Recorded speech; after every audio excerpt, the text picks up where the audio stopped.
Hi there, just testing audio. Can everybody out there hear us okay? Yes, All indeed. right, perfect.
Hi, Jennifer.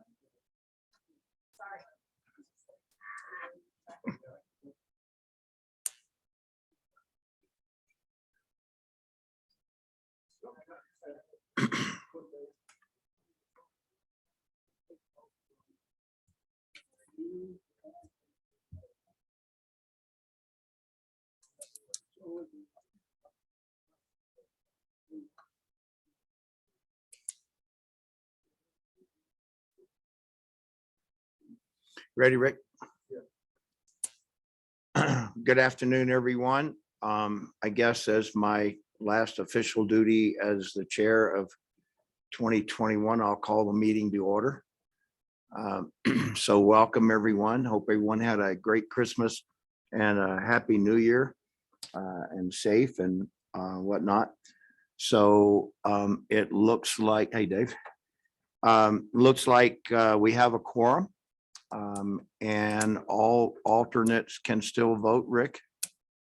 Yes, okay. So we've called a quorum and we've called to order and established. So I'd like to hear a motion for approval of the agenda as published. So move, Ed. Second. And second from Larry. Thank you. Welcome to those that are online. Thank you for joining us. We appreciate everyone's time and effort to be here. Like to just take care of something real quick that's not on the agenda. We'd like to welcome some new members and in some cases, some of them back. So Ann Esch from Green Mountain Falls, welcome back, Ann. Thank you for being with us. We've got Tamara Dipner. Is Tamara online? Don't see her yet. She's the new CTAB rep to replace Tony Joya, who was term limited on the CTAB. And we have Bruce Coulson. Did I pronounce that properly? Yeah. And he's from Calhan. He's Not here yet, but expected in person. expected in person. Okay. He's a new Calhan rep. He's the Department of Public Works Director and will be representing Calhan here during the CAC. So welcome to our new and return people. And we thank you again for your your volunteering and working with this organization. So the number 3 item is election of CAC officers. Oh, hold on. I'm sorry. Mr. Chair, just a quick housekeeping note. Would that be Yeah, okay? please. Just a reminder to make sure for those of you in the room to use your microphone when speaking. That's the face with the little lines coming off of it. Otherwise, the people on Zoom can't hear you. If you're making a motion, make sure to state your name. That way we can have that in the recording for our minutes. And those on Zoom, if you're not speaking, if you can just make sure to mute yourself. Thank you. Thank you, Jessica. So I think our Calhan reps, Mr. Bruce Coulson and Miss Cindy Tompkins have arrived. Well, there's just no excuse, Cindy. At least you weren't stuck on I-95 for a couple of days. So come grab a seat somewhere and then join us. Here's your seat. I know, but I need to give him notes. so we're Okay, gonna sit all right, next to you each guys go over there. Welcome. Thank you. All right, so we're at the point of the agenda, item number 3, election of CAC officers. And so I'm going to turn it over to Rick when he finishes what he's doing.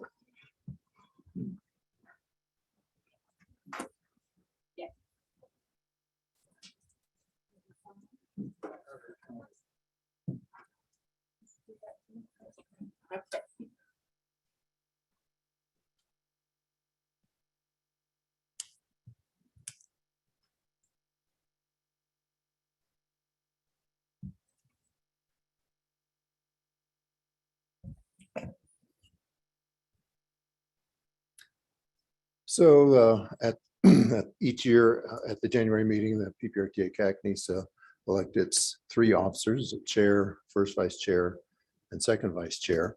So normally I handle the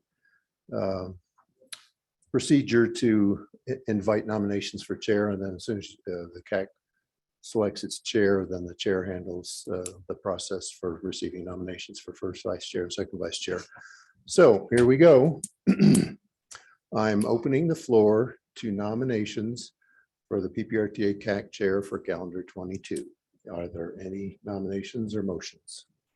Yes, sir. Scott Barnhart, I nominate Jim Godfrey to return as chair. Larry Tobias, second that nomination. Thank you. Any discussion? Are there any other nominations for CAC chair for 2022? I move that we close nominations.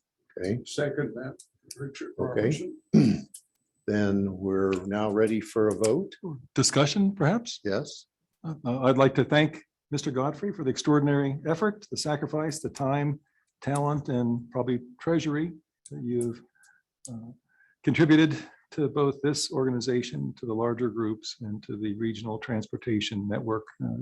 You've left a legacy, and I would wholeheartedly love to see you serve another term. So thank you for all the great work you've done. Thank You you. got my support. thank you. Any other discussion before I ask for a vote? Okay, we have a motion and a second. So for Jim Godfrey to be the chair for calendar 22, all in favor, say yes. Yes. Yes. And all opposed, say no. That's unanimous. Thank you all for that vote of confidence. I'll continue to do everything I can to earn that. And that I served at the pleasure of this committee, just being part of this group. And as you said, Davis, it's I think this group and the RTA in whole is doing a lot for this community and has done a lot for this community over the years. And if you compare that to other regions around the state, when looking at the budget that we'll get to later, we're doing a whole lot here in this area, and I can't imagine where we would be without something like this. So I'm privileged to be part of that, and thank you for your vote of confidence. Thank you very much. So I'd like to open the floor for nominations. As Rick said, just 1 second. We need to elect a first vice chair and a second vice chair. Both Rev and Tom have gone. I wanted just to clarify a question that was asked earlier Reb in his position as first vice chair attended the pre-meeting. Some of you may know that prior to the board of directors meeting, there's a pre-meeting with the chair and vice chair of the board, myself, Rick, and Andy and Bev, the staff here, and the lawyer. And we kind of go over the board agenda. Reb attended that on a regular basis. There is no requirement that the first chair attend that. So I just wanted to make sure that and there's really no requirement that the first chair attend the board meeting either, in a written requirement or a policy or anything. So just wanted to make that clear before we start the nominations. Let's do this, the nominations for first vice chair first. So we'll open the floor for first vice chair. Richard? Richard Robertson. I would like to nominate Larry Tobias for first vice chair.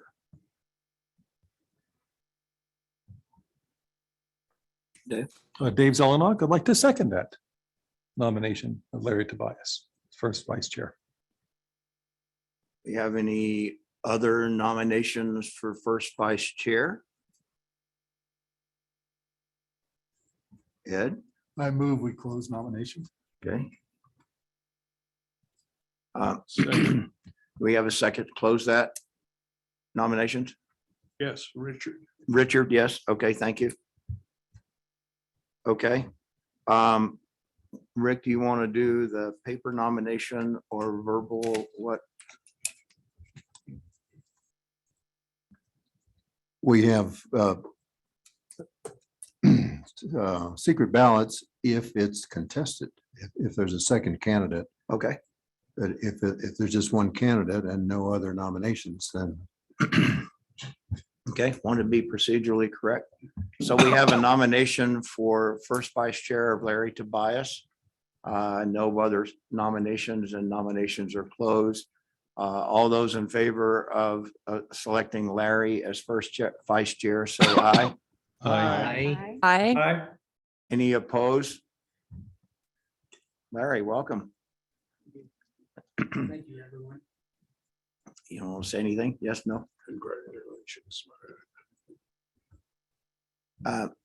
Okay, so we open the floor now for nominations for second vice chair. So Larry, I'd like to nominate Ed Deal for second vice chair. Should be with an S. With an S. Ed Deals. There's two of them. be careful. There's more than one, yes. So we have a nomination for Ed. Do I have a second, Scott? Second from Carlos Perez. All right, we'll go with Carlos. Is that all right, Scott? So we have a nomination for second vice chair. Or do we have any other nominations for second vice chair?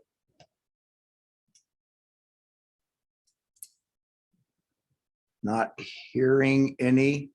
Do I have a motion to close nominations for second vice chair? David? David Zelenak, I'd like to move we close the nominations at this point. Thank you.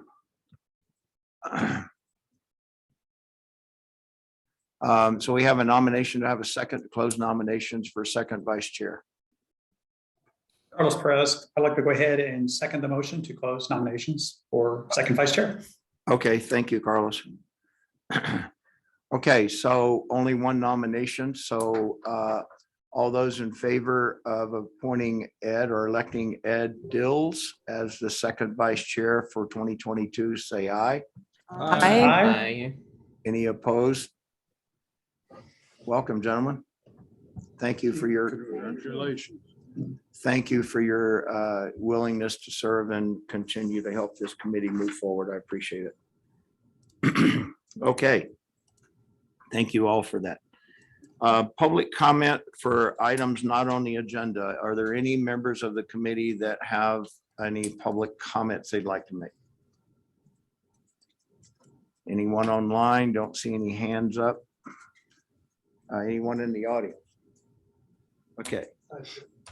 Yes, I do have a question. It's not on the procedure or anything, but question I have, wasn't Reb in charge of leading the subcommittee to take us into the new ballot measure? no, not that I'm I aware. was thinking him and Tony were on that. And if, That was the Public Outreach Committee, and we'll reappoint some members to that at the appropriate point. okay, just wanted to be clear. Yep, okay. So under public comment, I'd like to take this opportunity to thank a former member of this group who's with us today, Mr. Jim Moore.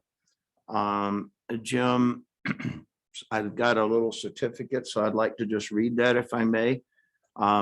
Pikes Peak Rural Transportation Authority wishes to acknowledge its deepest gratitude to Jim Moore for his invaluable contribution to the PPRTA Citizens Advisory Committee, January 2020 to December 21. It's signed by Randy Helm, the chair of the board, and myself. Jim and I have known each other for a long time, back to the PPACG CAC when he was the military affairs rep, I believe. And that goes back a number of years. But I know that I think I can speak for this and say that Jim feels a lot like I do as a retired member of the military, having served in the area. It's his opportunity to give back. And so, Jim, I'd like to present this. And we also have a new thing to recognize members of the CAC as they serve in recognition, a hard hat with PPRTA symbol and their name on the back. And so, Jim, thank you. Thank you, Jim. You don't have to wear that. They gotta make it a lot bigger. Thank you all very much. It was a privilege and a pleasure. Thank you, and thank you for your time, and thanks for being here today. All right, closing public comment period. So do I have a nomination for approval of the minutes for the December 1st meeting? Sure, Larry, I should have. The time is actually correct this time. Motion to that effect, having to change the time. Just say something. Okay. Got it. All right, so do I have approval of the minutes as amended? Scott Barnhart, so moved. Scott, thank you. And Greg Gooding is second that motion. Thank you very much. All those in favor of approval of minutes from December meeting, say aye. Aye. Aye. Any non-approval? Okay, thank you. Minutes approved. Financial reports, Beverly. Good news, Bev. Good afternoon. As you can see, the October sales and use tax is 12,421,000, which was 431,000 above the amended budget, or 3.6%. And compared to actual last year, October, we were ahead of actual by 1,221,000, or 10.9%. So we're still going strong. And then, let's see, the rest of the financials. Are there any questions on those? Any questions for Bev? The trend is just, I'm sorry, Cindy. The trend is mirroring other years and other things. So this time of year, and then I guess for the Christmas shopping, once that gets here in February, we'll see it go back up, right? Yes. We hope, right? Well, and we were trying to get a little closer to what we thought, it was going to be. So. Okay. Okay. Thank you. Any questions for Beth? Thank you. All right. Item number 7, 2022 capital maintenance and public transportation contracts for the city of Colorado Springs. Gail Sturdivant, City Engineer and Deputy Public Works Director. Please let me know if you can't hear me well. Good. Okay, thank you. The city is pleased to bring 6 contracts for your consideration today. And referral to the board for approval. The first contract is for the Black Forest Road widening project that runs from Woodman Road to Research Parkway. We're asking for the CAC's recommendation for board approval for the purchase of approximately 1.856 acres of land from El Paso County School District 20. I did not know that was the name of that school district until going through this acquisition. Always thought it was Academy. Of that 1.856 acres, there is just over half an acre of right-of-way purchase. There's just over half an acre of permanent easement, and the rest is temporary construction easement, and that is needed to complete that project. I will mention we're asking for your recommendation in advance of city council hearing this item because it's over $100,000 threshold.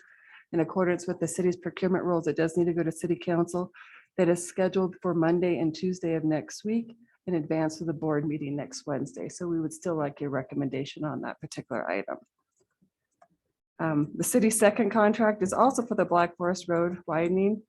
This is for the construction management services. The city went through an RFP process where we had 5 respondents. Basis Partners was selected, and we've gone through a negotiation process to put a contract in place to oversee the construction for that project. And that is in the amount of $2,172,375. Any questions? That one? All right, I'm going to move on to a third contract. This is a newer maintenance program referred to as structures in the right of way. And we went through an RFP process to get a response. We had 3 respondents. Collins Engineering was the selected engineering firm. This is be the first of a 3-phase assessment and maintenance planning effort to focus on structures in the right of way. And what's important on these structures have an impact to the safety of our traveling public. So they really focus primarily on retaining walls. Sometimes there's some fence structures or other things we see that are issues within our public right of way. Any questions on that one? Any questions from anyone? If not, I do. Gail, in reading this, I guess I understand the need for such a contract. Mhm. My question is why is RTA paying for this versus the city? Because you'll use I would assume you would use the information from this in funding of projects other than by RTA. Not necessarily in this case. This is very similar to our bridge maintenance programs where we go through, or bridge asset management program. We need to get a better handle on the conditions of these particular assets so we can plan maintenance. There is going to be a point in time that if some maintenance cannot be performed on these structures, they could be triggered to move to a capital project, but those would be handled as discrete capital projects outside this area. It's really an opportunity for us to do true asset management and maintenance planning efforts for these structures. Would an expectation of this be that you have less surprises during the construction or maintenance phase of the contract, on unforeseen conditions, that kind of thing? I think what you referred to would be more of a condition you see in a capital project. This is Okay. really more understanding what the conditions of these. It's mostly retaining walls. You know, Okay. that if we have failure points or starting to have failures or like unraveling of the walls, or we have unusual seepage going through the structures, as they go through and do this condition assessment, they can identify problem areas and we can give them a score and again, appropriate planned maintenance. And then if we realize the wall or structure is beyond that service life, we can start that planning process a few years in advance so we can get it into a capital program, whether it's PPRTA or funded somewhere else. Predicting failure, that kind of thing. Yes, and again, very similar to our bridge asset management program that we have in place. Okay, thank you. Mr. Zelenak has Oh, a sorry, question. Dave. Thank you, Mr. Chair. Again, I have to compliment you on the way you prepared the previous item that came to us for approval, in that you stated specifically in there it was competitively sourced, and you've heard me talk before about, I think, the need for competitively sourcing our projects. In the previous one, you also stated how there are 5 proposers. You picked the best one, basis got it. Good on you all over. I didn't see that kind of detail though here. So I presume that there were multiple Yeah. proposers. Were there a single one? Was this a piggyback, an on-call? Help us understand Yeah, the competitive so- nature of this one, since it's not in the report. At least I didn't see it in Yeah, the report. I apologize. And I thought I mentioned it verbally, and if I did not, it's on my notes, but we Okay. did go through an RFP process and we had 3 respondents. You did, okay. Yes, and we did go through and make the selection of the best respondent based on the solicitation.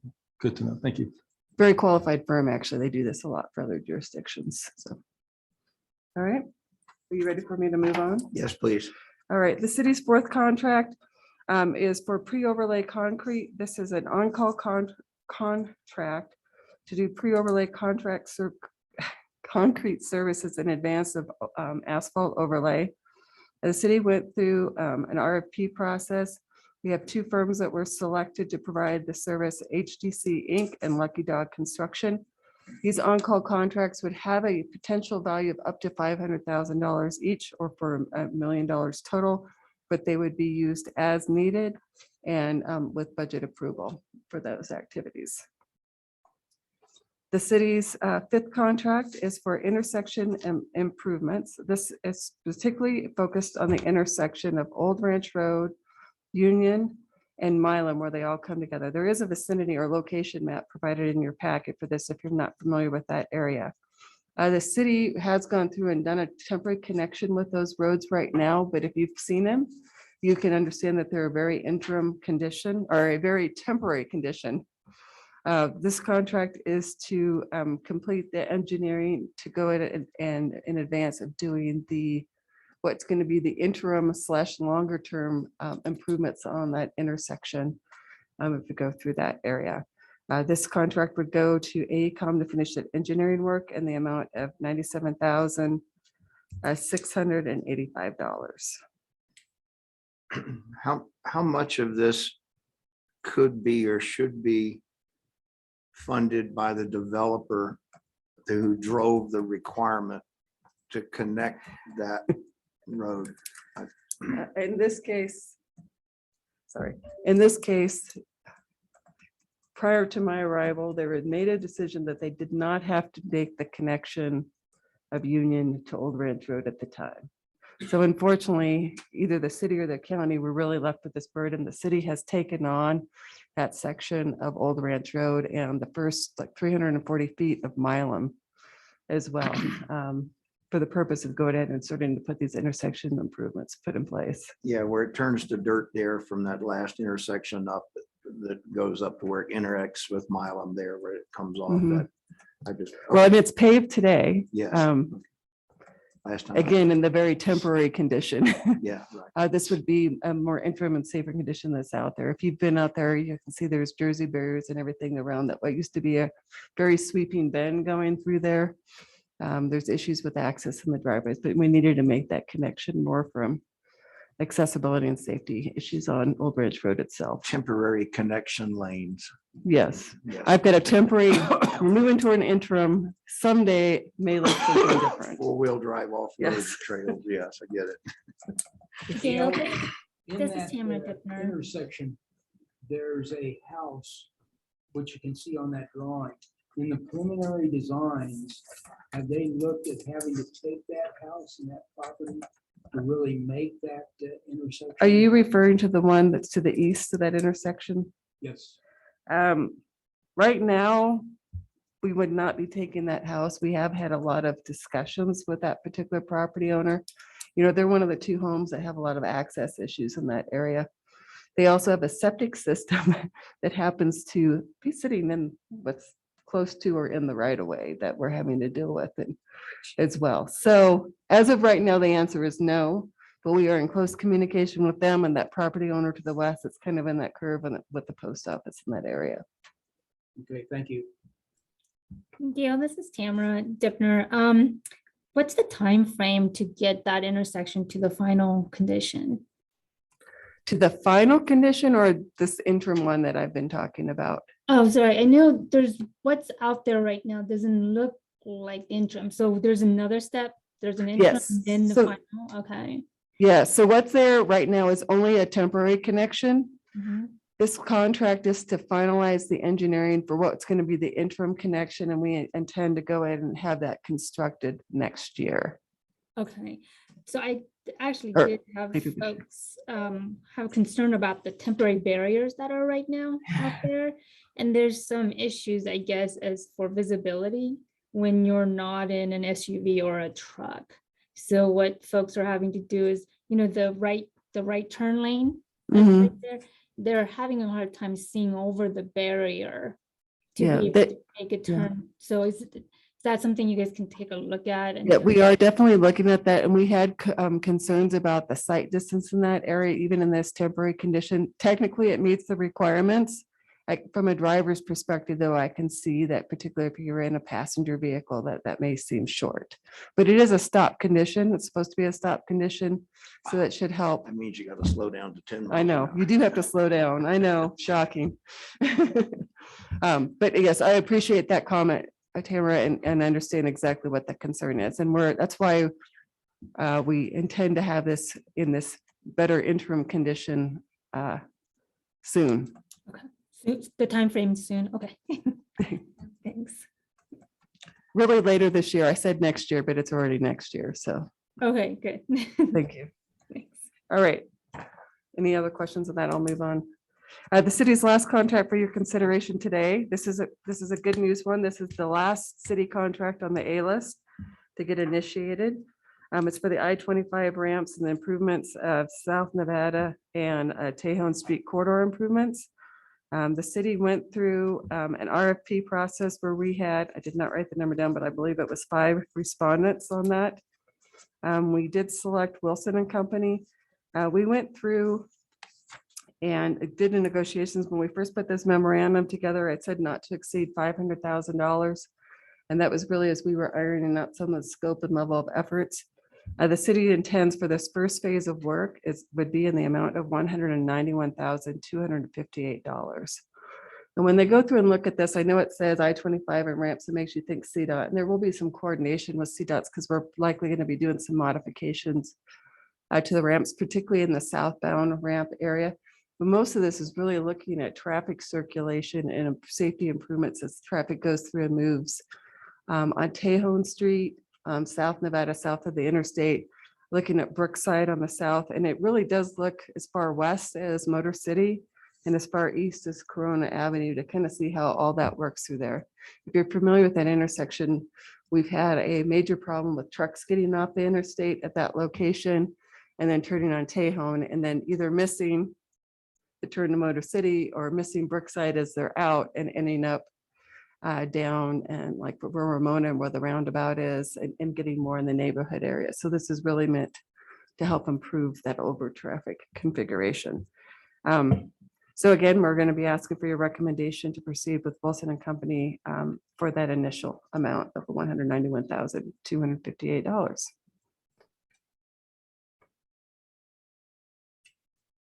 Mr. Chair, I did have a question about this contract. Hang on just 1 second, Carlos, David.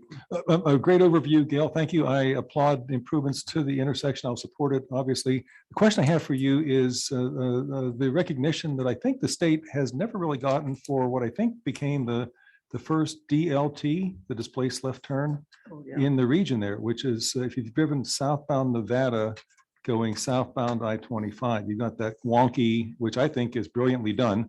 And I guess my question really is framed around, I hope they don't touch that unless there are improvements that need to be made there. I think it's working well from what I can tell. And I would applaud any innovative approaches like that displaced left turn they're doing there in the consideration for other improvements Yeah, here. no, I appreciate that. And right now, I don't think that gets touched at all, as I recall from reviewing the proposals. One of the things you're likely going to see, just to kind of throw it out there, some of the concepts when we're getting ready to kick off a whole concept design planning effort with a consultant, but really kind of having a J hook or an immediate right turn. If you're going southbound and taking that exit, instead of going up with that first signal, there could be a free flowing right turn to basically make that turn and go into the Motor City area Yes, and really divert kind of those truck traffic meant for Motor City Way right. going straight there, and then signing in lane configuration efforts to get those additional truck traffic to keep them moving through to Nevada and discouraging really that movement on Tejon Street. We are also looking at a lot of multimodal improvements through that area. So if you've been down there, cycling through that area or walking through that area and crossing is very difficult. So we're also looking at a lot of other multimodal improvements to kind of get pedestrian and bikes and other modalities through that area better. And ultimately, we may be setting up for additional transit efforts as well. Carlos, you had a question?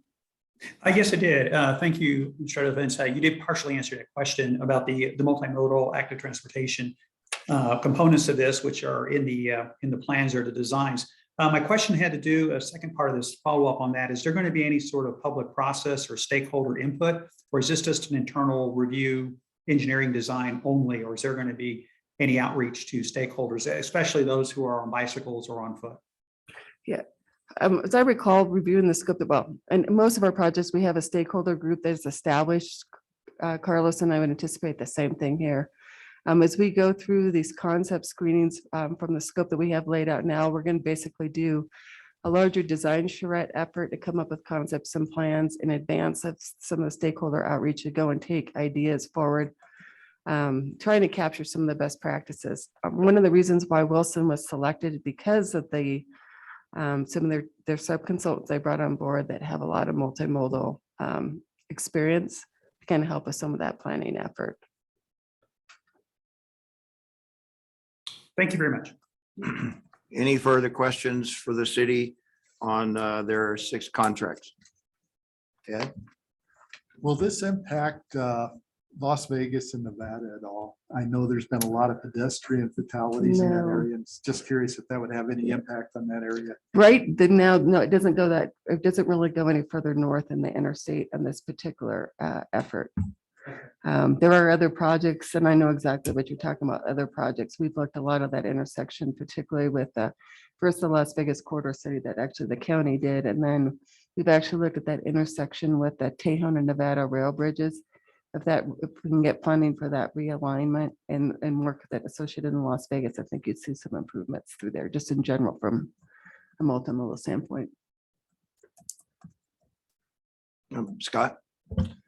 I move to approve all 6 contracts as presented. So we have Richard second that. Scott Barnhart made the motion. Any further discussion?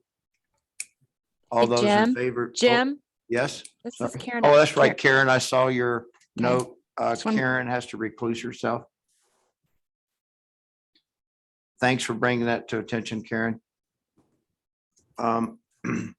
So any other discussion? Okay, all those in favor of approving the city's contracts as presented, say aye. Aye. Any opposed? Okay, contract approved, and it's noted that Karen had to recuse herself from that vote. All right. Item number 8, member governments and other projects, transit. Got Brian on. Yep. Good afternoon. Thank you. Brian Vituli with the city. Oh, hang on just a minute. Hang on a minute, Brian. I just thought of something. Gail brought this up. We need to make this part of the motion is that the one item needs to be approved by the city next week at the city council meeting. Well, we're just asking for your recommendation. I think that it would, as long as I could demonstrate that city council has approved that in advance of the board. So I'd have both city council's approval and the CAC's recommendation. I think we'd be okay. I don't know that you would, the way it's presented, I don't know you'd have to provide anything else. Okay, that's fine. Thanks. Thanks for remembering that, Larry. Okay, Brian, sorry, go ahead. Oh, that's all right. Thank you. Brian Vituli, the planning supervisor with the city of Colorado Springs Mountain Metropolitan Transit, ready to present your monthly transit report. So for our fixed route services for November of 2021, we provided over 128,000 trips for the month. Service ran 29 out of 30 days, did not operate on Thanksgiving Day. We are still down from November of 2019, but we were almost 3% up from November of 2020. For our ADA paratransit service, we provided about 8,300 trips for our customers in November of 2021. That's up quite a bit from 49% from November of 2020, but still down from 27% from November of 2019. For our specialized paratransit taxi choice option, we just restarted this program in March of 2021, so it is slowly increasing, but it's still down quite a bit from November of 2019. But we provided 103 rides in November of 2021, so that continues to improve somewhat. And finally, for our van pool services, we operated 7 vans in November of 2021. We still have 11 that are suspended for the time being. There were 37 active riders making about 830 trips for that month. So we're up 61% from November of 2020, but still down 69% from November of 2019. And just a brief update. You've been hearing about our ongoing bus operator shortage and, kind of a nationwide problem. There is some good news to report. We were able to bring back a little bit of service in December. We've had some routes that have been outright discontinued and some other higher frequency routes that have reduced frequency. So we were able to bring back some of the routes that haven't been operating for a couple months, which is good news. The contractor seems to be having some success with recruiting new classes for bus operators. So we have, good numbers that are in the current classes. So we're hopeful that this trend continues. That's been boosted by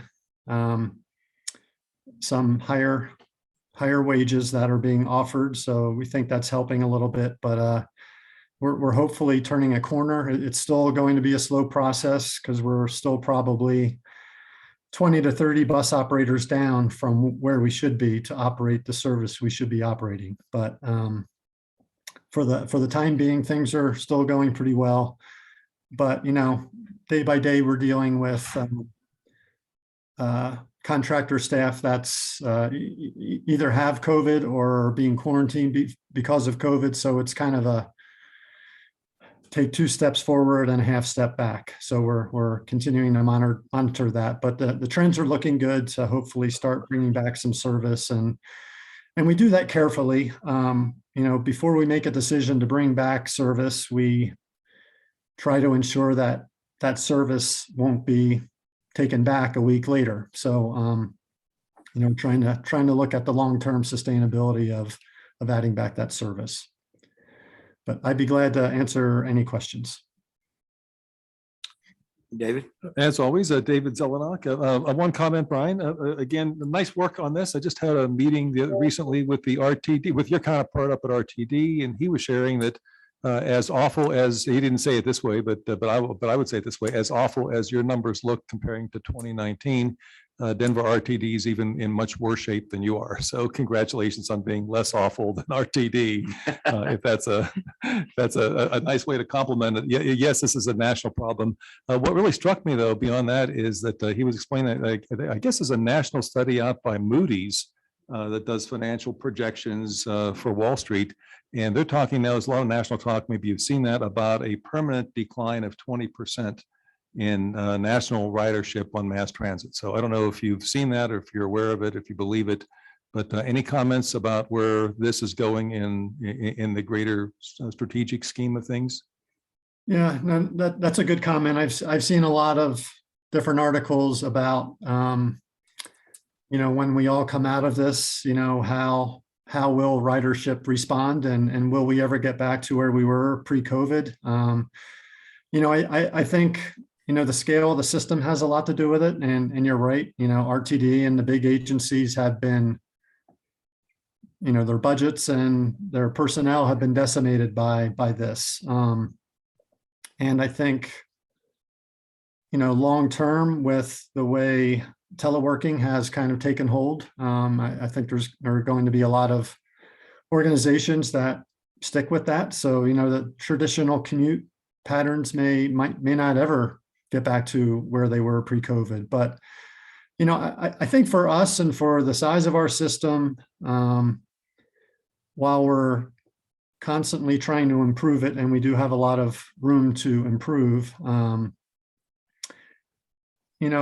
I think primarily our customers, and we are trying to, change this a little bit, but our current customers are our bread and butter. They are our main source of ridership, really. And, unfortunately, those customers have very few options other than our transit system. So I think as we continue to make improvements, I think we'll be able to respond, better than some other larger agencies are.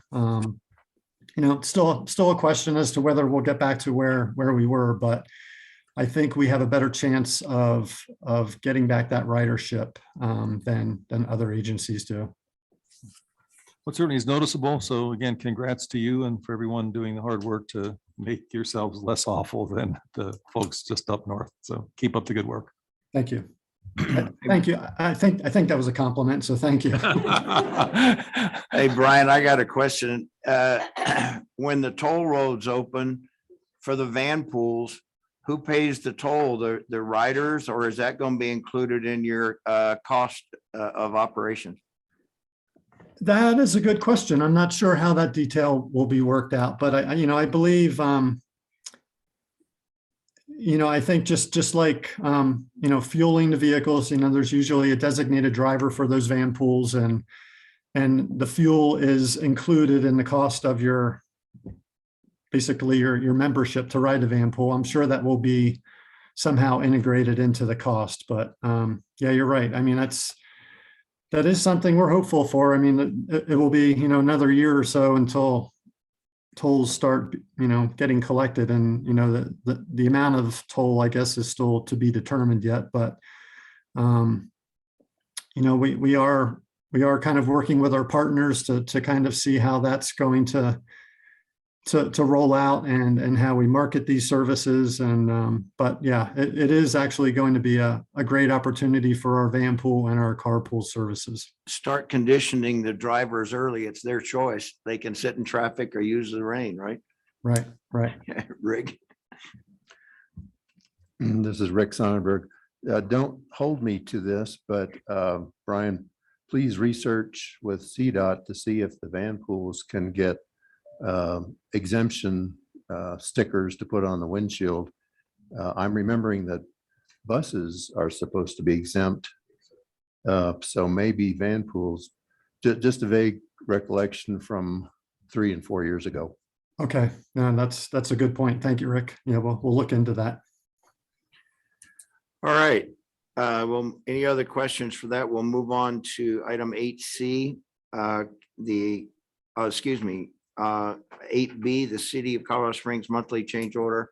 It's informational. Any questions for Gail on the change order and acquisition report? Just one question.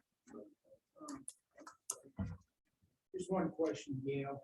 How many, your first item, Rhino Walk Design, it's a septic system relocation.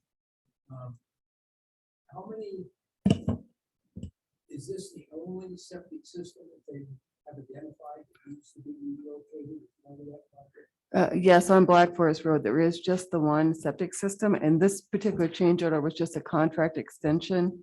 I actually brought the contract forward to CAC and the board for approval in previous months. But yes, there is just the one on that particular area or particular project. Okay, that's good. Those things can really go. Yeah, particularly with a lot of the new regulations and depending on what has to happen. Yeah. And that was going to be my next question, is in the relocation, will the relocation of the septic system entail all the existing new regulations as far as putting a new one in? Yeah, absolutely. I have to go through a permitting process and meet the new requirements. I've got to have like the grinder pumps and all the new technologies that have to be included in the more modern septic systems. Thank you. Mhm. Okay, that, any other questions? We'll go to El Paso County monthly change order. Any questions for Jennifer?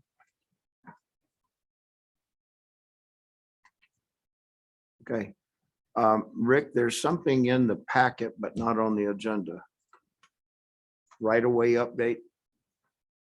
That's part of Gail's report on the monthly change order. and Oh, property okay. acquisition. All right. Okay. That's a new third element that the city has added at the request of the board. Okay. I looked at that, but didn't recall it until I pulled it up again. Any questions for Gail on that right away stuff?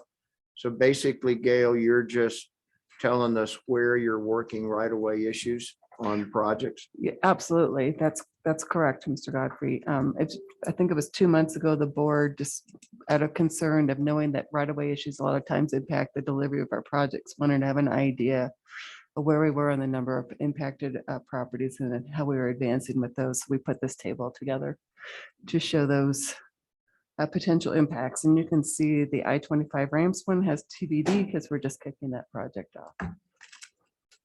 Okay, thank you. All right, item 8D, maintenance of effort. Rick?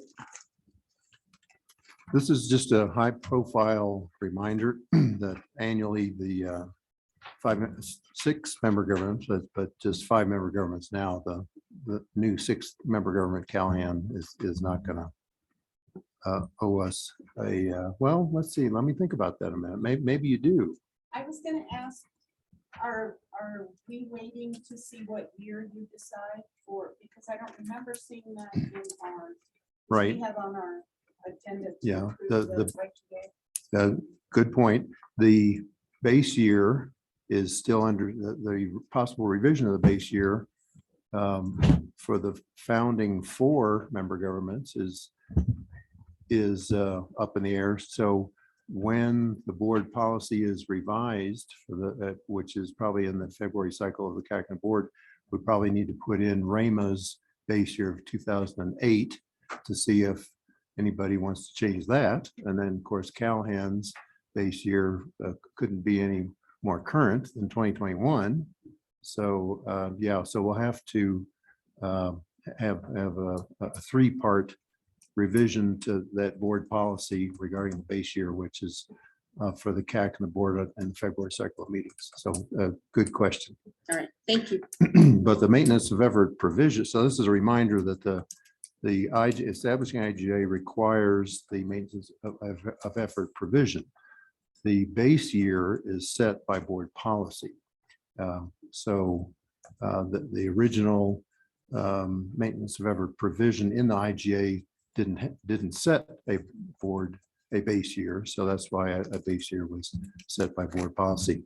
So this is just a reminder that the maintenance of effort reports are due in the February cycle of CAC and board meetings. This is just information. Okay, thank you. All right, we'll move on to item 9, administrative action and reports.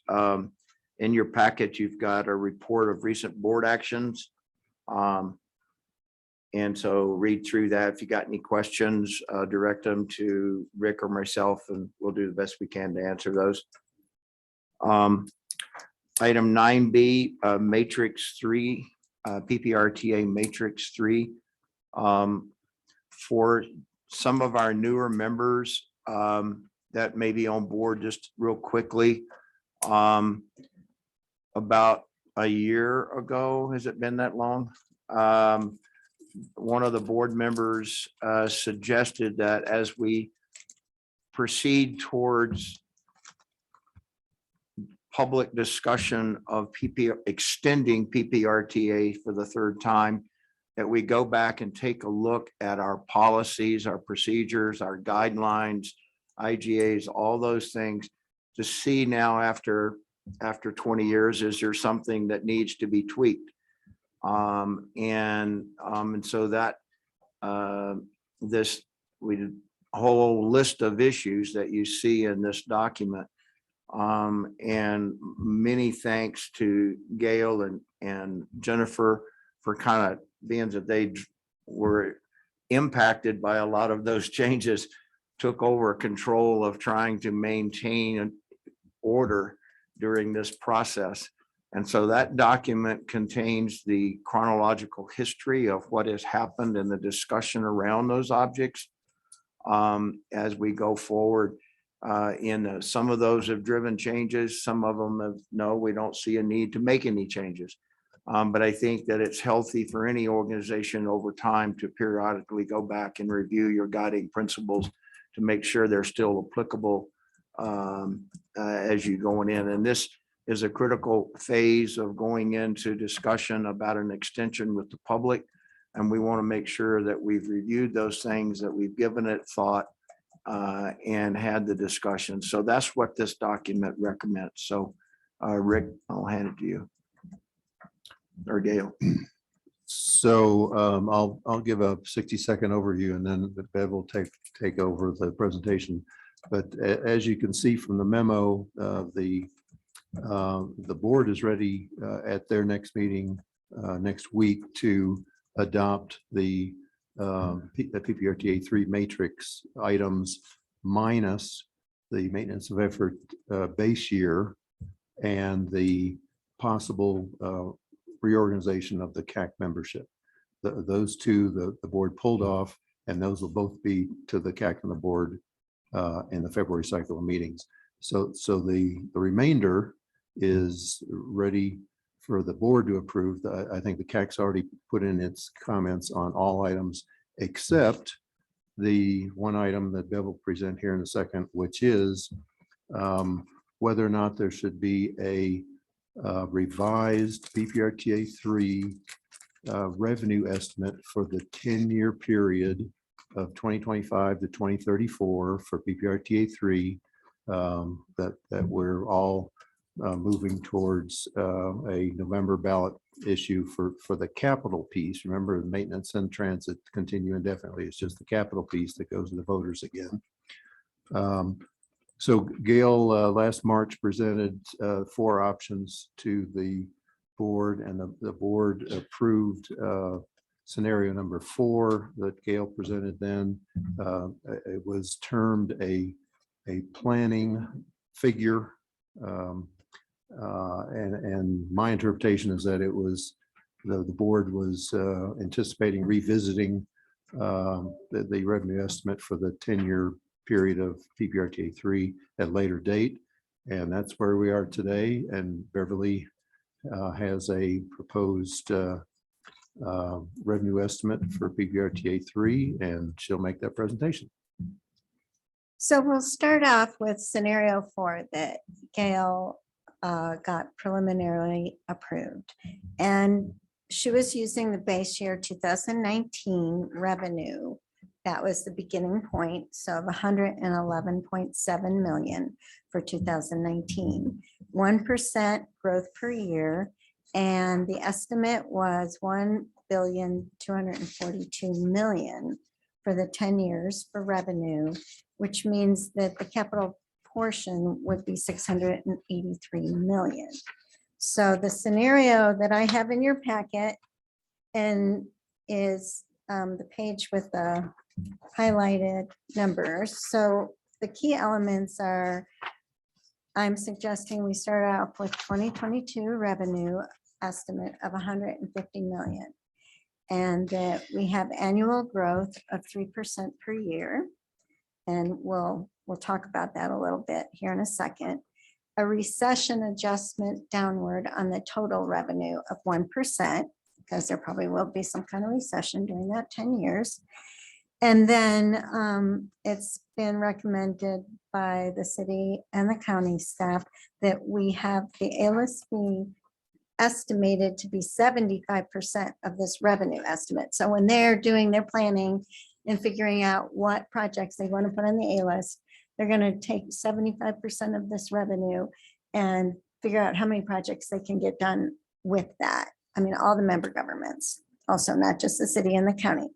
And then the 25% is an A-list contingency or the B list, depending on how costs are compared to what was estimated. So then the calculation, which is below, starting out in 2022 with 150 million, then increasing at 3%, the highlighted numbers add up to 1,879,000,000, adjusted for recession, 1,860,000,000, the capital portion, 1,023,000,000. And the ALS priority, then the calculation there.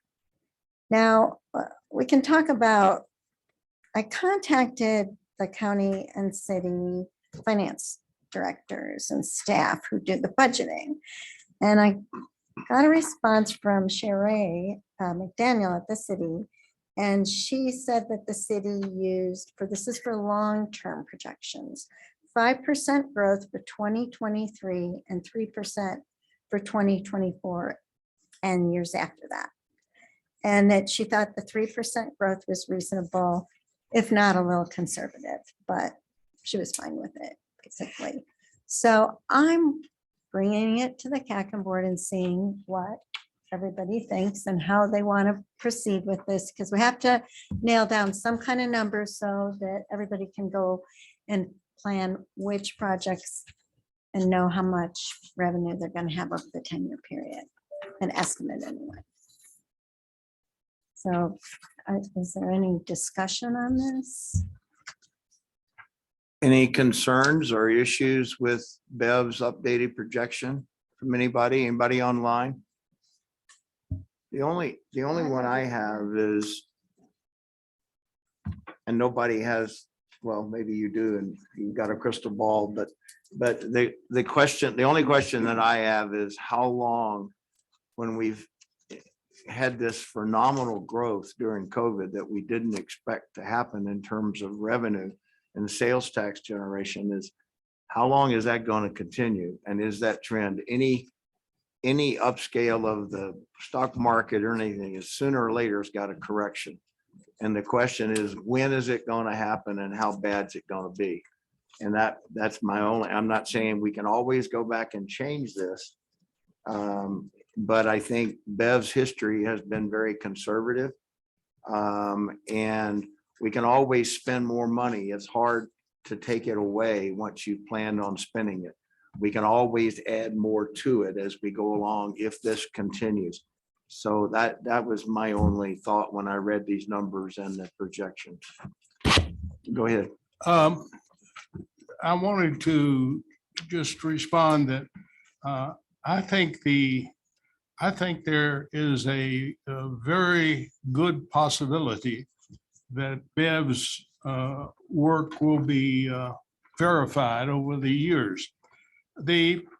I think perhaps the biggest single thing that has happened during the COVID that is going to continue is the sales tax being applied to companies like Amazon.com, who before were not paying any tax on their sales. And I know, as I use Amazon.com a lot, and other people have too. Not just that, but other out-of-state headquarters that are now paying it. And that is not going to change.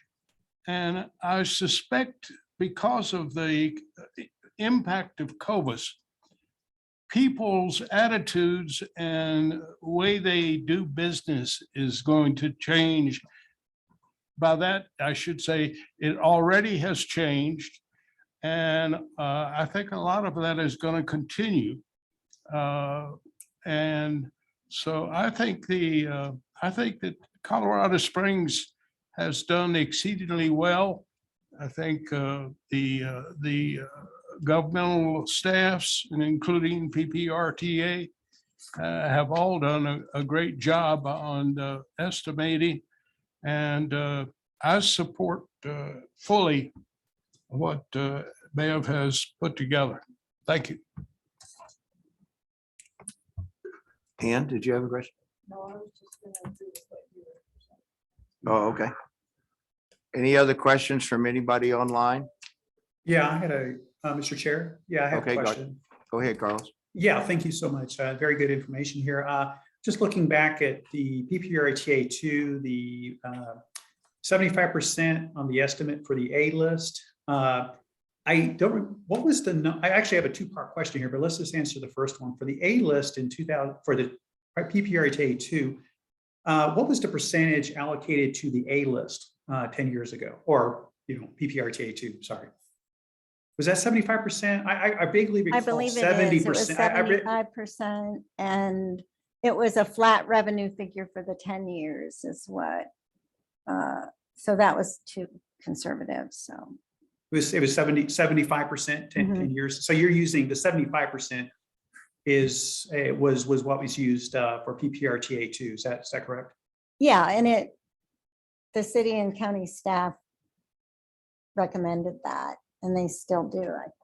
We've talked Still the about same it, number. so it's still the same, yeah. But it's The not second- just because that was what it was before. It's just been reconfirmed that they want to use that. And the Sure. second part of the question has to do with the B list and the 25% allocation. Clearly, we're not going to, we're not have enough money to exhaust the B list. At least that was the intent. So the 25% for PPRTA two, how much of that, if we were to go through 2024, how much of the B list will we be able to fund, be fully funded before PPRTA two it concludes in 2024? And I'm looking for is it 50%? 25%. Okay, I'm just trying to so see, I'm sure, because I know the first B list is thing- bigger than the budget. Okay, okay, Yeah. just a second. The first thing this says is that the 25% is A-list contingency / B list. So it still could be covering some of the A-list. He's asking about PPRTA two, I believe. Oh, he is? Yeah, I'm talking about PPRTA two. I'm Yeah, sorry. by the way, maybe that would be a clarification. What do we mean by contingency? I know there was this idea of engineering acceleration programs, things that we could pull off the B list and move them to A, and there was this promoting or elevate the priority of this. And so that's one of the items in the matrix, but I'm talking about the current PPRTA two, the B list. I'll take the first stab and try a general answer, and then maybe Gail and Jennifer can respond because they know their flow charts relative to 2023 and 2024. And remember that the key wording is you can't move to the B until you completely fund the A list. And that definition has yet to be defined. We probably need to do that later this year or early 23 so that we know what the definition of completely fund is. The initial definition could be if it's in the budget, but as we've seen, there are change orders. And unless if we just say whatever's in the budget in 23 is it, and the member governments have to eat any overage in 24, that would be pretty draconian. So we first need to define what completely fund means before we know how we're going to move from the A to the B. Also, you'll recall that the ballot language says that all A list projects of all member governments have to be completely funded before any member government can move to the B. So Carlos, I think unless Gail and Jennifer want to jump in, I think it's impossible to answer your question right now with any specificity. We may or may not get to any Bs in 2024. Of course, if there's PPRTA 2 money in the bank, as we still have some PPRTA 1 money in the bank, 7 years in to PPRTA 2, we can still work on As and Bs after 2024 with the money that's in the bank. So there's just too many variables to answer your question with any specificity unless Gail and Jennifer want to jump in. May I ask a question? I think maybe it's important point, and correct me if I'm wrong, Bev and Rick and anyone, but that 75-25 split is for planning purposes. And so it has nothing to do with the actual cash allocation. It's for drawing the line on the long list of projects. And so I think that's an important discriminator to understand, is that we're not just going to spend 75% of that number on A-list projects. They will increase over time. We know that. History has shown that. And so I think it's important to make sure that we understand the 75-25 is for planning purposes. Am I wrong here? You're absolutely correct. Okay. Mr. Chair, if I can just follow up, I don't want to belabor the point is here, but for planning purposes, one thing that you can do for planning purposes is actually look back in history. What did we actually do? What actually occurred? And then use that as a baseline for planning purposes. It's called, if you study forecasting, it's called a naive forecast. What will happen tomorrow was what happened yesterday. If what happened yesterday was really what the A list was funded to, like 95%, and we only get the 5% of the B list, I would just wonder how this 75-25% for planning purposes for the future, how that compares with historical figures from the PPRTA too, if in actuality it was really 95.5%. I'm just making that up. That's why I was asking the question. Right now, it looks like we will be able to fully fund the A list for PPRTA 2. The question is how much we'll be able to get to the B list, and could that be a useful way to forecast our spending patterns or planning for PPRTA 3? And I realize there's a lot of variables here, but I'm just looking at historical values here. And if it requires additional research or follow up, I would certainly appreciate that. But I'm just going to question the 75-25 because it doesn't appear that the historical values comport with that. And I'm just going to say that this planning number here doesn't have any basis in history at this point. So I have some concerns about that, but I see Okay, we have to do some planning. We have this number. So that's the point of this exercise, though, is to not go back and look at what happened. It's to plan forward. So they will probably be more conservative based on in RTA 1, we didn't get to the B list. In RTA 2, it looks like we might get to the B list, but probably not the 25%. So what they really need to do, and they'll be thinking about this when they're putting together their lists, once they have some estimates and what they want in their lists, is to say to themselves, let's cut off earlier. So if we change this, then they're trying to plan forward thinking, not backwards thinking, is my point. So they'll probably cut off earlier this time. Yes, go ahead. Okay. Carlos, your analysis is a very good attempt, but the factors in PPRTA 2 were that the city staff recommended and the CAC and the board agreed to a $69 million revenue estimate each year over the 10 years of PPRTA 2. 69 million flat times 10.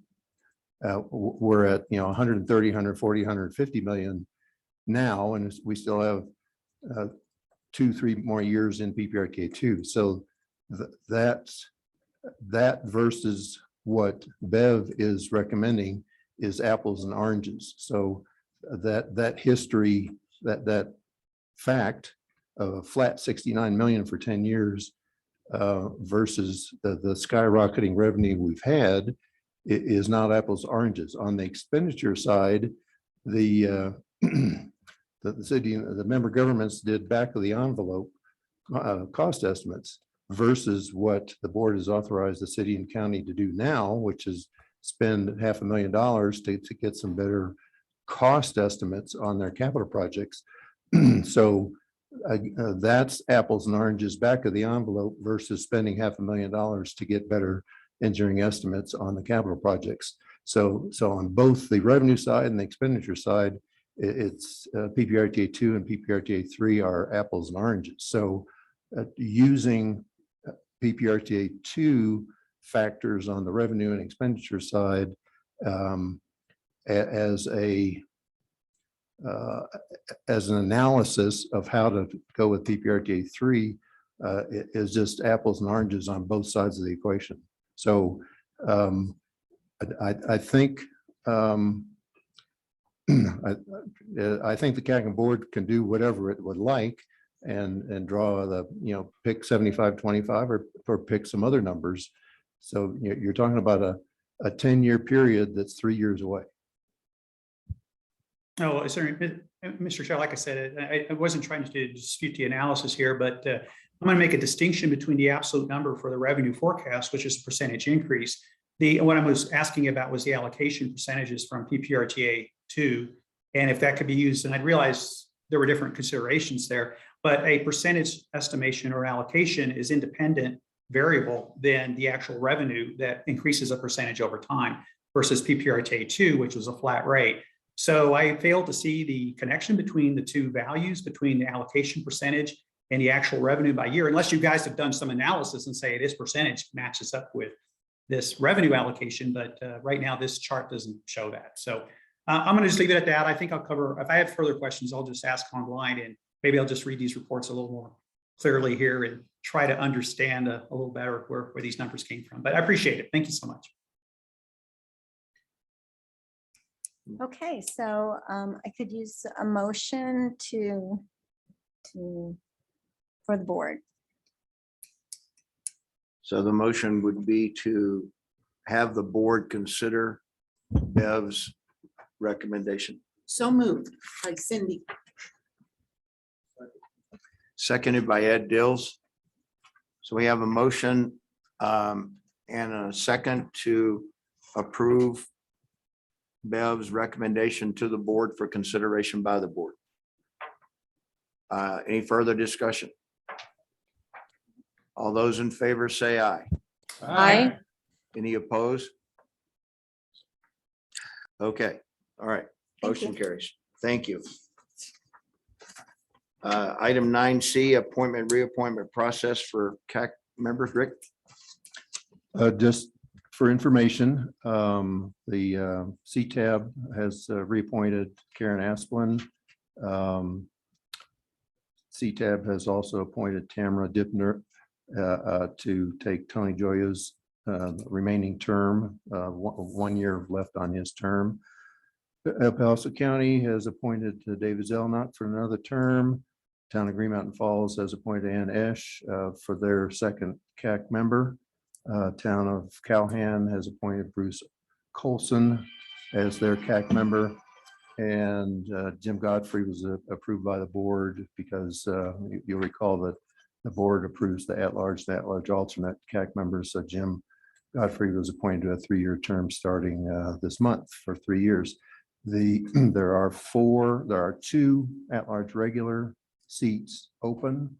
There are 2 at-large alternate seats open, and the board is leaving those open pending what the board decides if they're going to reduce some of the smaller entities from 2 CAC members to 1. Then we want to leave the option open to move those second CAC members from Rama, Green Mountain Falls, and Manitou Springs to at-large seats. So that'll be on the CAC and board agenda for discussion of various options regarding the CAC reorganization in the February cycle of CAC and board meetings. So just information. Okay, any questions, comments? Item number 9D, the CAC annual report to the board. Go ahead, Rick. This is the CAC has been providing an annual report of its activities.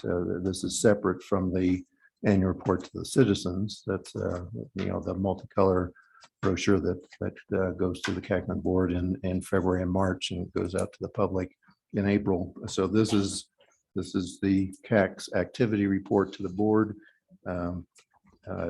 I've worked up a draft. Jim has reviewed it, and technically it's from Jim to the CAC to see if the CAC wants to revise anything before it goes to the board.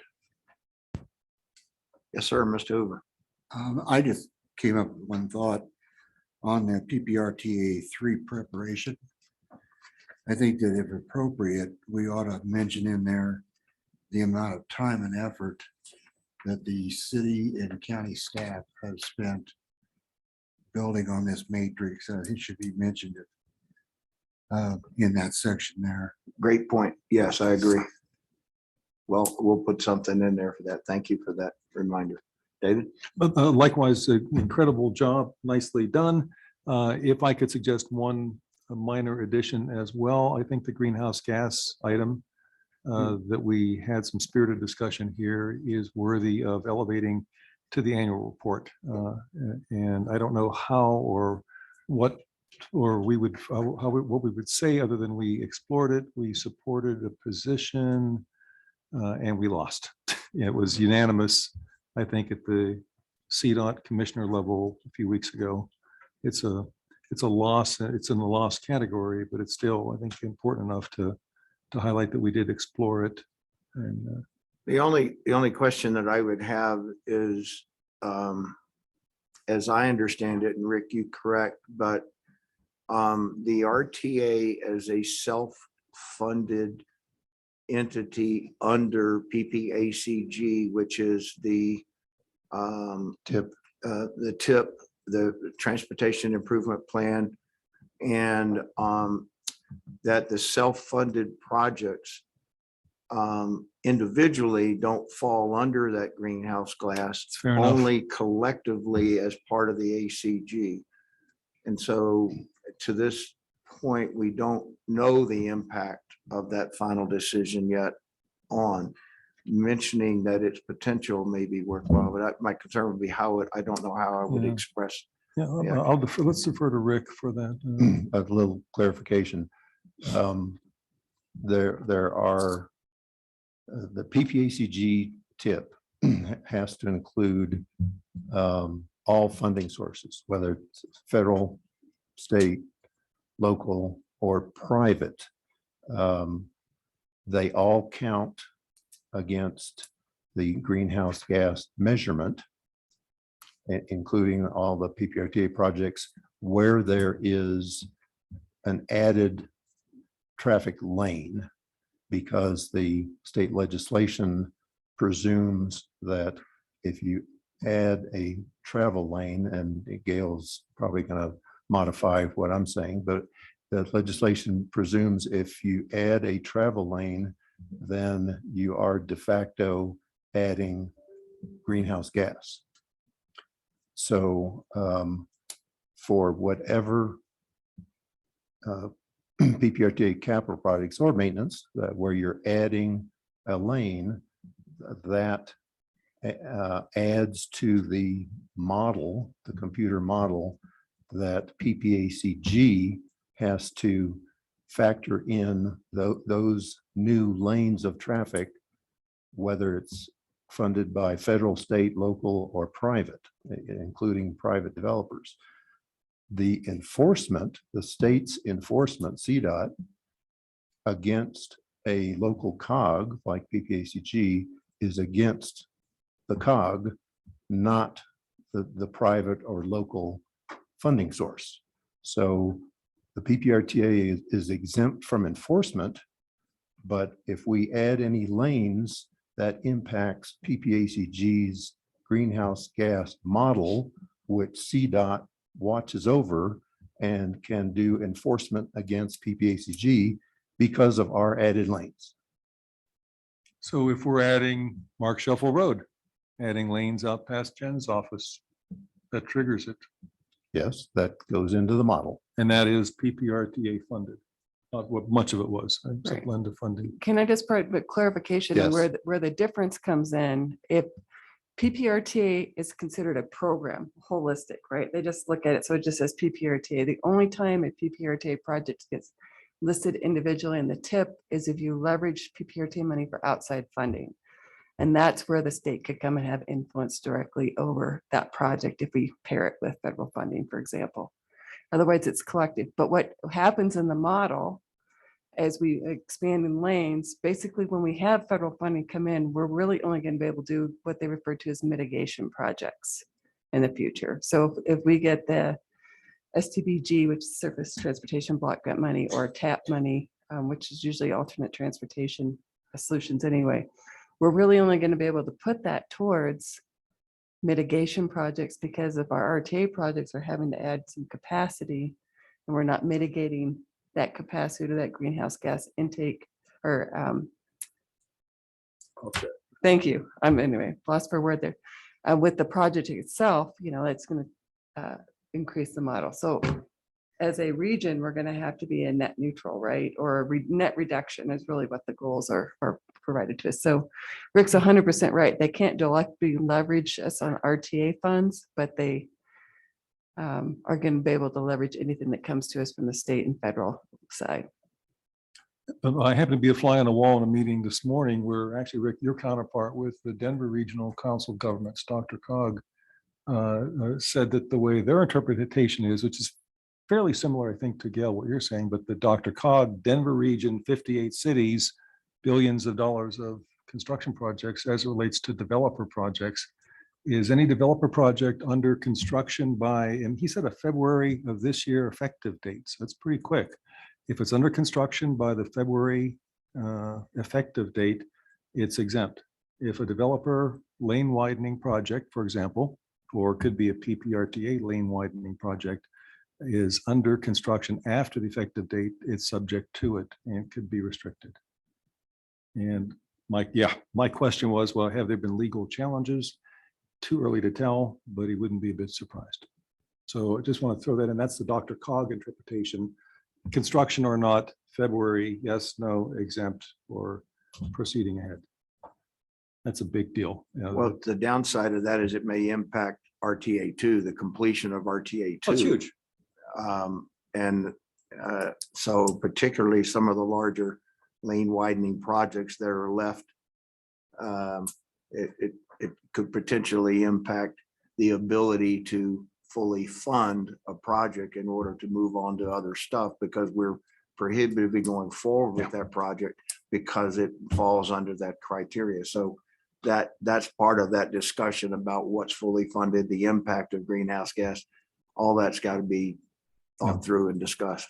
So is it fair enough, Mr. Chair, to ask for perhaps as a homework assignment to staff, and nobody wants more work, but I think this is an important enough issue that we ask for, are there projects that may be affected by this new rule, what they are? And, we don't need to have a detailed explanation, but maybe a simple list to start with.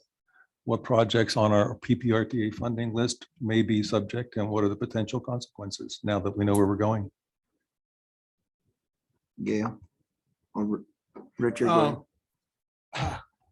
I've got a specific project for El Paso County that I'm a little concerned about.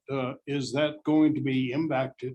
Jennifer, I'm talking about the improvements scheduled. I think we've got around 19, I don't know, I can't remember whether it's 19 million set aside for 105. Is that the improvements there, in your opinion, is that going to be impacted by this greenhouse gas law? Is it federally matched? Yes. Okay. Wow. Gail, go ahead. And so the potential consequence is it could be delayed and pending review by CDOT? Go move I some think dirt. we go move actually need some to go dirt and look before at the new February. regulations, I think, for both to answer Okay, this yeah, that's- question. And that's my reason being question. because she's already programmed for that funding and that project's already been recognized, particularly how the new greenhouse gas rules relate to our region. We actually have a little bit more grace period built in with our reduction levels. So I know you could never answer that. For PPRTA two, from a city's perspective, if you think about it, I only have one expansion project left, and that's Black Forest Road, which is out for bid right now, and you'll see that contract next month, trying to get in to construction before Under the wire. February. The only other one that's floating around is that small Tut Avenue, or Tut Boulevard. that phase 2 work, which is under design. Oh. But otherwise ours are bridges. You think about it, what's left, or reconstruction on Academy Boulevard. We've done all of our expansion stuff. I've driven a bulldozer before. Let's just go move dirt. That started, right? Yeah, it's under construction. It's January. Mr. Chair. Go ahead. And we can provide that update. I just, I think there were a lot of comments. There were some revisions to the final version of the CDOT rules. And so we're still digesting some of that. I think what is clear though, is that it is gonna affect, how we pick projects for not only the TIP, but also PPRTA 3. So that is something that we are cognizant of and taking into account and having good discussions between the city and the county and some of the other jurisdictions. I would just, go ahead, Gail. I was gonna say one more thing too. We're also gonna have to look at all these projects regarding the funding source, what credit we can take for mitigation. And that's gonna be, we're gonna become experts at that here as soon as we can figure out how they're gonna regulate us or how much rope they're gonna give us to be able to perform that work. So. I would request that maybe we put this in the parking lot, keep it on our radar. Because these entities are going to have to go through their own projects based on the impact of the new legislation or the rules. And that we just keep that on our radar versus creating a separate out of sequence exercise for them. Would that be acceptable? So maybe meet you halfway with just a staff update next month. Or periodic staff updates as information becomes available.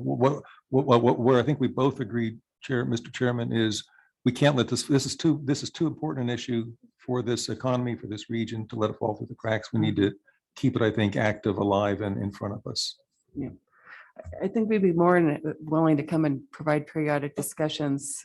We're more than willing to come and provide periodic discussions. Unfortunately, I don't know that either of us are going to know enough by next month. That's fine. But I would say in the next 2 or 3 months, we're going to start to have a better picture. I think really as we start going through projects in the application or see others going through the projects and seeing how it's applied, we're going to have a better understanding of what it's really going to mean for the mitigation measures and the credits we're going to be able to take. To me, even no update is an update because nothing has become clearer. And I could support that. I just would like to see periodic updates. Then how's that? As to what the consequences on and again, our job jar is PPRTA. There are much broader consequences than just the projects here.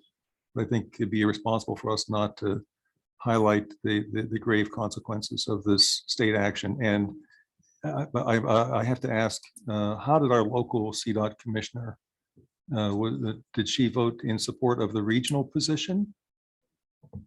Mr. Chair, in fact, our CDOT transportation commissioner actually made the motion to approve. Made the motion yep. to oppose the local position. Made the motion to adopt the new greenhouse gas rules. And in essence, she made the motion to oppose the local position. Well, I can say what Okay. she did. I can't put words in your mouth, Yeah. but it's disquieting with all the local. And I will point out, just as a reminder, because I don't know if you may have picked this up in the minutes from the PPRTA 3 matrix. The board is also as concerned as that you're expressing Yes. as well, Dave. And they've actually asked Jennifer Ivy to help them with crafting the language for the new ballot initiative. So if there's some regulatory reason why we can't complete the projects on the A list, how we would be able to move on to the B list because of some of the concerns that are out there more globally from the region. And I would add to that is that they have also recognized that pending decision by the state could impact the completion of RTA 2. So they will be having that discussion. Ouch. So Can we make sure that goes in the record, please? because I brought it up at the board meeting. Oh, you did? Okay. Yeah. That's So I know they discussed it because it was a valid comment at the time. So Would you repeat maybe the key phrase so that Jess? want to quote you. oh, we just need to put something in there that about RTA two? Is that what the completion of RTA two? Is it? Just rewind your last 100 words and Okay. say that for the record. So Okay, we all all got right. it. Okay, we'll get it off the recording. All right. Staff. Mr. Chair, Mr. Yeah, Chair. yeah, go ahead, Carlos. This is a the item here is the report to the board. Is that correct? I'm a little lost with the conversation. I just want to get back on track. If that's the case, if we're still on here, this is a recommendation, then I recommend, or I make a motion to recommend this annual report of CAC activities to the board be accepted as presented. We had a request to change and add the city staff time, recognize the city staff time in the discussion about the matrix. Can city and county, I'm sorry. Is it okay if we modify your not? I'm making the motion that we accept the report as presented. If someone would like to make a motion to amend that, certainly they're welcome to do that. But my motion is to present this to the board as presented with no modifications. And I would, hopefully there would be a second on that, but if there isn't, then the motion would fail. Mr. Chairman, I'll make a motion to amend Carlos's motion to include our recognition of the superb efforts of the county and city staffs in working on Matrix 3. I second that motion. We have a modification to Carlos's and a second to the modification. So, and that is to recognize the staff time by the city and county in the discussion on the matrix. Any further comments or questions on the annual report? Rick? If you could have a motion on the amendment and then a motion on the main amended motion, two separate. Okay, so do I have a vote? I'm sorry, can you clarify? I thought you said the same thing Yeah. twice. Yes. I'm suggesting two motions. First is a motion to approve or not the amendment just offered by Richard. And then if that amendment passes, then a motion to approve the Carlos's amended main motion. Okay. So before I forget how that's supposed to go, do I have a vote on approving Richard's amendment to Carlos's motion? I have a second. You had a second. So do I have a vote? All those in favor say aye. Aye. All those opposed? Okay, now go to Carlos's. Amended main motion. Yeah, and the amended- restated is that the annual report of the CAC activities to board with the amendment that was just passed. That's the current motion that's pending right now. We'll be taking that to a vote. Okay, so second Carlos's. I'll second. Cindy seconded. Okay, so all those in favor of the amended annual report of the CAC? Aye. Aye. Opposed? Thank you very much for that discussion. All right, information only, the staff field review report. Again, for some of our new members, this is a report of Rick's investigation, driving around town, making sure that what the member governments say they've done, they have in fact done. And so it's in there for information purposes only. Item number 10, agenda topics for next meeting. Any burning issues from anybody? Okay.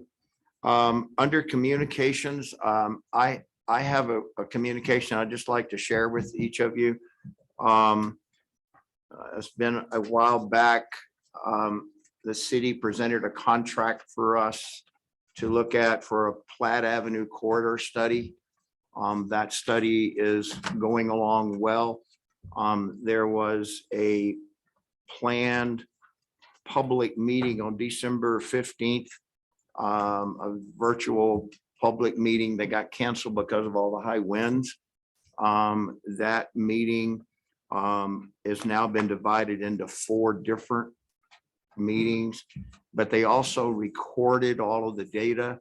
That committee has come up with some pretty amazing ideas for the improvement of Platt Avenue, the variety from downtown all the way out past Powers. There's four separate distinct sections of road in there, each with their own ideas and requirements. But the recording of that presentation can be found on coloradosprings.gov/Platt Avenue. If you're interested in that, please take a look at that recording.